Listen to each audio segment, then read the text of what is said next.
Please be seated.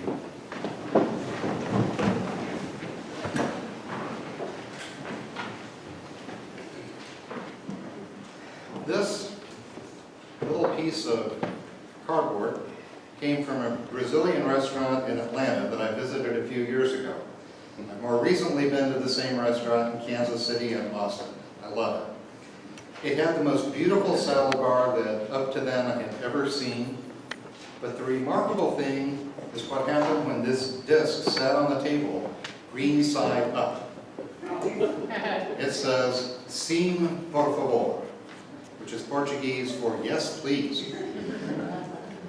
Men came constantly with large chunks of meat, 2 swords in each one, and they would just cut off the meat onto my plate.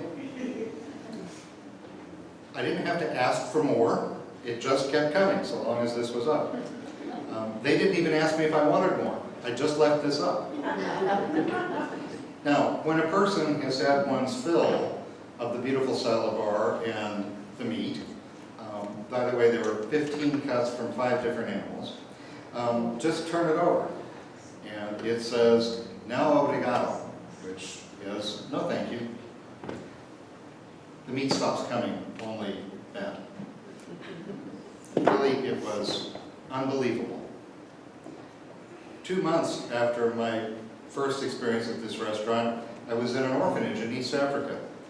The children there ate meat twice per month, and they were really very fortunate for that.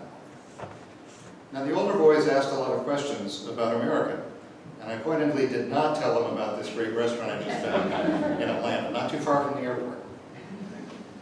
We couldn't get an Uber back then anyway. They could not have imagined it.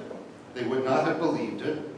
They could not have believed it unless they'd seen it. And it probably would have looked like heaven on earth. Meat that doesn't stop coming until you can't eat anymore. Wow. At that lakeside Passover long ago, when Jesus took 5 barley loaves and 2 fish and fed 5,000 people, it would have looked like heaven on earth. People would not have believed it unless they had seen it for themselves. And it wasn't just enough food, they had as much as they wanted, with leftovers. It sounds a little bit like the first Passover of the Jews when manna and meat came down from heaven, which the people had to beg for. But while that was a miracle, it seemed more like a soldier's ration. Jesus' meal was an excessive miracle by comparison, like heaven itself had come down to earth. Did the people misinterpret the sign by wanting to take him and make him their king? Ooh, such a person who could do all that and heal disease? Yes, definitely the king. But what did this miracle really signify? It was a sign of the kingdom. As he often said, the kingdom of God has come near you. And it was more than a sign. It was the inbreaking of the kingdom, a realization of living in the kingdom of God here on earth. If only for a few thousand people, if only briefly, if only in one place at one time, but it happened. It's one of the very few miracles that is recorded in all 4 Gospels. What if we could make that happen? What if we could bring the kingdom of God to earth? If only for a few thousand people, if only briefly, if only in Kansas City? I propose that we have done this very thing. Late last year, we gave 100 turkeys, 100 hams, and bags of other food to hungry families who visited St. Mary's Pantry downtown. If you were one of those families, having a lot of free food, especially a big chunk of meat, might have seemed like the kingdom of God on earth. Throughout the year, we give money to buy and serve food at Nourish KC's Dining with Dignity at the Kansas City Rescue Mission. We take shopping lists.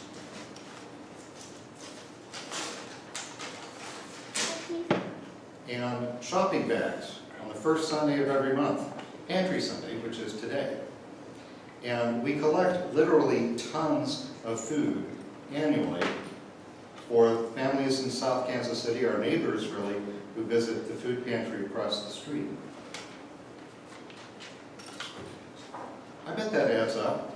All of that adds up to a few thousand people every year. And it could be a few thousand more. Over my 2 years in this congregation, I think the evidence shows that God is calling us, at least in part, to be providers of food. Perhaps kind of like Jesus? Well, I'm amazed at what this congregation at this size is accomplishing. It seems like a miracle. This church recently received a generous bequest to remodel our kitchen and make it not just functional, but also planned and organized for meeting the needs of hungry and food insecure neighbors throughout South Kansas City, even Grandview, for feeding hot lunches to our day school children, and even sending supper home with some of them and their parents. And it would provide for a robust revival of our own fellowship. At least a dozen members of this congregation are looking forward to paying $150 a plate to raise money in October for Nourish KC, to serve hungry people and to help poor and homeless people become licensed and trained restaurant workers. In fact, one of the easiest things we can do with this new kitchen is to have a Culinary Cornerstone student do his or her practicum in our kitchen, working 3 hours per day to prepare hot food for the day school children. Now, what is that? Culinary Cornerstones is a 30-week, 800-hour vocational training program that provides the basic skills for careers in the food service industry. It was created to help resolve Kansas City's issues of hunger, homelessness, and poverty, and especially underemployment and chronic unemployment. And our kitchen can be offered to help these students. Now, we might not see people lined up outside waiting to get a bowl at our soup kitchen. We might have community meals, but the current best practice in helping solve food insecurity is to prepare nutritious meals in a clean and licensed facility, put the meals in vans, and take them to the people who need them. Imagine that. In addition to bags of boxed and canned food going out from here, there could be vans taking hot food and fresh produce from our giving grove. Wow. Imagine that. We are a congregation of 120 persons, providing food for thousands of persons. It seems like a miracle. Miracles can happen. St. Paul said in his letter to the Ephesians, "Now to him who by the power at work within us is able to accomplish abundantly far more than all we can ask or imagine." Perhaps it can be the kingdom of God right here, right now. So I'm going to leave this little card up on the green side, where I can see the words, "Sim por favor." Sim por favor. Amen. Amen.